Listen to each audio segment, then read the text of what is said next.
आज अगर लालू प्रसाद यादव जी बिहार के मुख्यमंत्री नहीं बनते तो आपको कुर्सी पे बैठने का अधिकार नहीं मिलता। जबकि श्री राम को बचाने वाला हम लोग, पार लगाने वाला हम लोग हैं और हम ही अभी श्री राम से दूर हैं। आपके वोट से राज्य का मुख्यमंत्री बनेगा, आपके वोट से विधायक सांसद बनेंगे या आपके वोट से एक वार्ड सदस्य बनेंगे।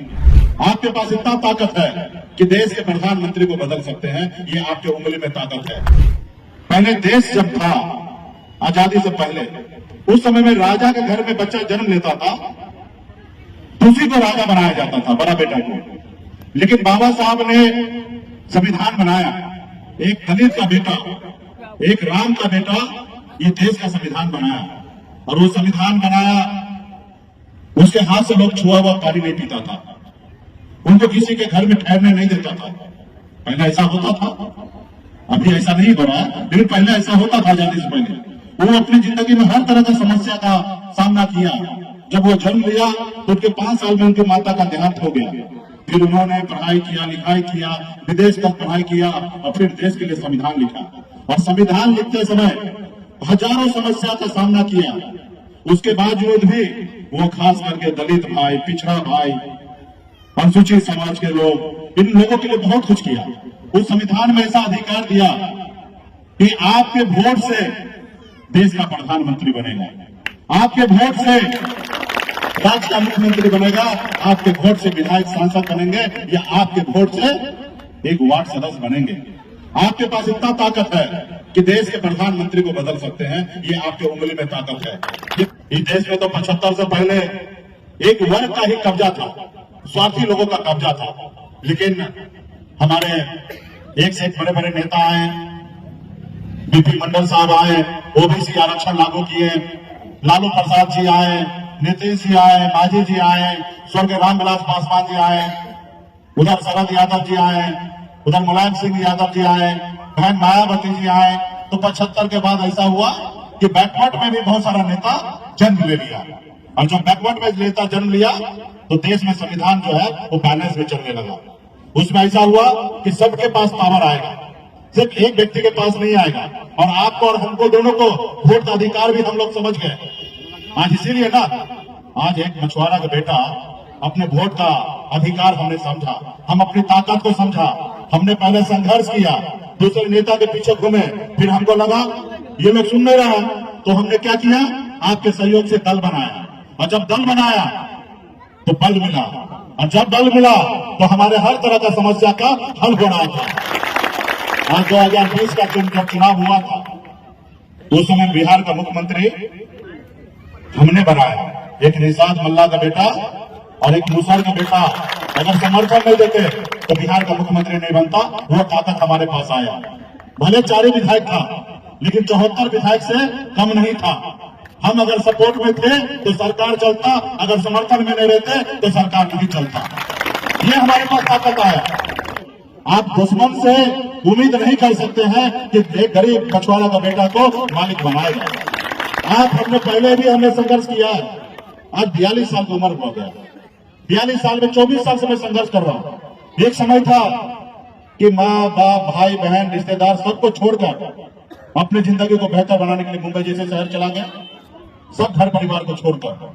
और आज बॉम्बे में घर परिवार, बच्चे हैं, वहीं पे रहते हैं। आज उनको छोड़कर आज बिहार में अपने लोगों को जागरूक करने के लिए आए कि नहीं, आप भी इस देश का शासक बन सकते हैं। आपके पास भी 15% वोट है और अपने वोट का अगर ताकत का पहचान ले लीजिएगा तो देश के प्रधानमंत्री को भी आपके सामने में झुकना पड़ेगा। चाहे राज्य का मुख्यमंत्री हो, उनको भी आपके सामने में झुकना पड़ेगा।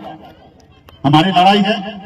जब बंगाल में आरक्षण मिल रहा है, जब दिल्ली में निषाद को आरक्षण मिल रहा है, तो बिहार में क्यों नहीं मिलेगा भाई? जब देश का प्रधानमंत्री एक है, संविधान एक है, तो फिर हमारे साथ भेदभाव क्यों है? और हम पूरा करेंगे। आज 4 विधायक आए तो हम सरकार को घुमाते थे, जो कहते थे वो सरकार को मानना पड़ता था। कल 10 को सांसद होगा तो दिल्ली में हमारा चलेगा। आप लोगों ने देखा होगा कि अटल बिहारी वाजपेयी जी का स्वर्गीय रामविलास पासवान जी एक ही लोकसभा सीट को लेके उनकी सरकार को गिरा दिया था। कल हमारे पास भी 10 को सांसद होंगे, और जब 10 को सांसद होंगे तो हम भी दिल्ली के सरकार को कहेंगे कि आप हमारा काम कीजिए तो हम आपको प्रधानमंत्री रहने देंगे। वही अगर आप हमारा काम ही नहीं कर सकते तो हम बदल देंगे, क्योंकि विपक्ष वाला भी ऑफर करता है। जैसे हम बिहार में मंत्री बने तो लालू जी का तरफ से ऑफर आता था कि आप डिप्टी सीएम बन जाइए, चारों विधायक को मंत्री बना लीजिए, आप हमारे साथ आ जाइए, हमारे साथ सरकार बनाइए।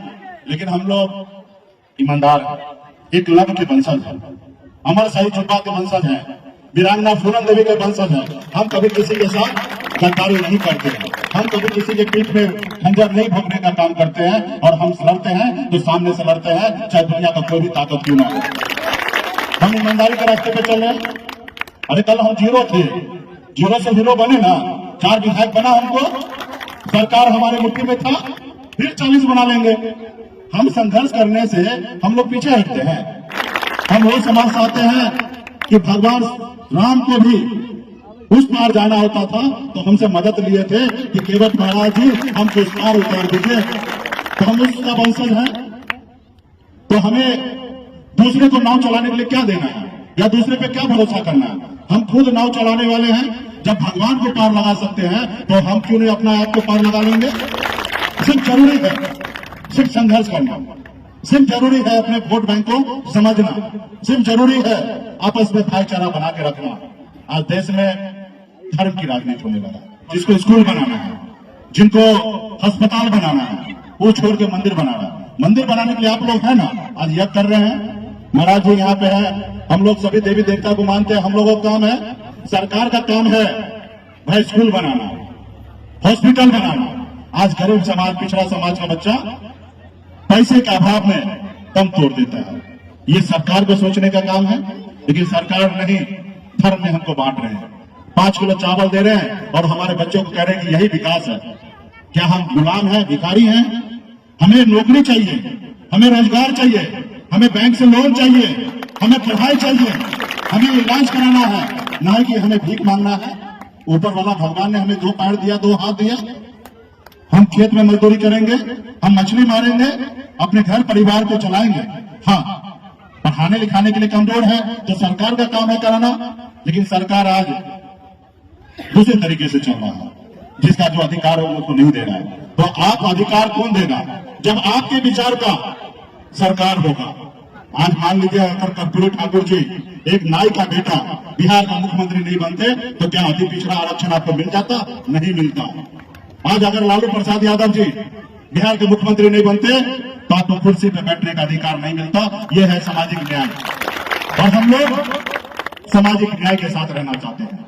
हम लोग हर धर्म के लोगों को मानना चाहते हैं, हर किसी को गले लगाना चाहते हैं, चाहे ऊंची जाति के हो या दलित का बेटा हो, हर किसी को गले लगाना चाहते हैं। वहां पे कोई भेदभाव नहीं करना चाहते हैं। पूरे बिहार ही नहीं, उत्तर प्रदेश, झारखंड, 3 राज्य में आज वीआईपी पार्टी का एक अपना पहचान बन चुका है। देश के बड़े बड़े नेता को, चाहे योगी जी हो या मोदी जी हो या नीतीश जी हो या तेजस्वी प्रसाद यादव जी हो या लालू प्रसाद यादव जी हो, हर किसी को जगह पे ही हम टक्कर देते हैं। आपने देखा होगा 2020 में तेजस्वी थोड़ा हिरिंग मिरिंग किया तो हम क्या किए? जगह पे हम उनको राह साफ कर दिए, और जब हम वहां से दूर हो गए तो मुख्यमंत्री से दूर हो गए वो। आपने देखा यूपी में कि वीरांगना फूलन देवी का मूर्ति लगाने से रोका रहा था। हम बोले जाएंगे तो जाएंगे, देश के जितने भी शक्ति लगाना है लगा दो, लेकिन जो हमारा कि हम लोग तो श्री राम को पार लगाने वाले हैं। हमने तो उस समय प्रभु राम को कहे थे हमारे पूर्वज ने कि आपको इस बार हम पार लगा देते हैं और हमको आगे पार लगाइएगा, लेकिन आप लोगों को, हम लोग तो बीच में फंसे हुए हैं। पार तो दूसरे लोग लग रहे हैं, जबकि श्री राम को बचाने वाला हम लोग, पार लगाने वाला हम लोग हैं, और हम ही अभी श्री राम से दूर हैं। श्री राम पे तो पहला अधिकार हमारा होना चाहिए, बचा उचा के लेके उस पार लगा दिए, तो श्री राम पे पहला अधिकार हमारा होना चाहिए। तो लेकिन आज हम लोगों को दूर कर दिया गया। अभी राम मंदिर बन रहा है, उसमें एक को निषाद का बेटा नहीं है। भाई श्री राम पे अधिकार हमारा होना चाहिए। 11 आदमी का कमेटी बना, एक को मला नहीं है। तो यही है, आप काम कीजिए और उसका फल आपको नहीं मिलेगा, लेकिन कर्म भी कीजिए, कर्तव्य भी कीजिए। इसमें घर में जाके सो जाइएगा तो नहीं होगा। आज मैं बॉम्बे में रहता, बिहार में आकर अपने समाज के लिए काम नहीं करता तो क्या मैं बिहार का नेता बनता, लीडर बनता? आज देश के बड़े बड़े नेता झुकते हैं, डरते हैं। आज कुछ भी नहीं है तो 1 दर्जन सुरक्षा कर्मी मेरे आगे पीछे घूमते हैं। क्यों घूमते हैं? क्योंकि मेरे साथ आप लोग हैं। उनको पता है कि मुकेश सहनी जी बिगड़ गए 24 में, तो यूपी, बिहार, झारखंड में 50 सीट का खेला खराब करेंगे। अब 50 सीट का खेला खराब हो गया तो वो दिल्ली का कुर्सी उनको छोड़ना पड़ेगा। तो देश में माहौल बदल रहा है, तो इस बार हम लोगों को बहुत फायदा उठा लेना है। भाई हम वोट दे रहे तो हमको भी कुछ मिलना चाहिए, या कह दीजिए कि हम आरक्षण मांग रहे हैं वो हम नाजायज मांग रहे हैं।